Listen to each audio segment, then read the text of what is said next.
ప్రజలారా, తెలంగాణ సమాజాన్ని ఆలోచన చేయమని నేను చెప్తున్నా. ఇవాళ బీజేపీ బీఆర్ఎస్ వాళ్ళు చీకటి ఒప్పందంలో భాగంగా కాంగ్రెస్ పార్టీని దెబ్బతీయాలని చూస్తున్నారు. 2 ఏళ్లలో మీరేం చేసిండ్రని మమ్మల్ని అడుగుతారు. నేను అడగదలుచుకున్న 10 ఏళ్ళు కేసీఆర్ ఏం చేసిండో, 12 ఏళ్ళు నరేంద్ర మోడీ ఏం చేసిండో లెక్క చెప్పండి. 2 ఏళ్లలో మేము ఏం చేసినామో శాసనసభలో లెక్క చెప్తా. ఒకవేళ మీకు ఈ వేదిక మీద నుంచి 2 ఏళ్లలో మేము ఏం చేసినామో ధైర్యం ఉంటే లెక్క రాసుకోండి. గుండె బగిలి సస్తారు బీజేపీ వాళ్ళు, బీఆర్ఎస్ వాళ్ళు. లెక్క రాసుకోండి అని చెప్పి నేను ఈ వేదిక మీద నుంచి చెప్పదలుచుకున్నా.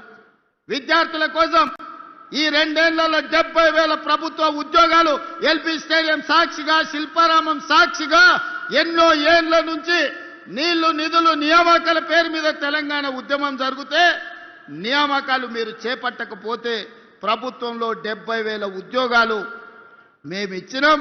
70,000 మంది తలలు లెక్క పెడతా. ఎల్బీ స్టేడియానికి ధైర్యం ఉంటే రమ్మని బీఆర్ఎస్ బీజేపీ వాళ్ళకు నేను సవాలు విసురుతున్నా. ఇవాళ మీరు బీసీ ఎస్సీ హాస్టళ్లు ప్రకటిస్తే 5 పైసలు ఇవ్వకపోతే ఎక్కడెక్కడనో రూములలో బాత్రూమ్ లేక పిల్లలు కష్టపడుతుంటే 100 యంగ్ ఇండియా ఇంటిగ్రేటెడ్ రెసిడెన్షియల్ స్కూళ్లు మంజూరు చేసి 20,000 కోట్ల రూపాయలతోని ఈరోజు పనులు ప్రారంభించినాం.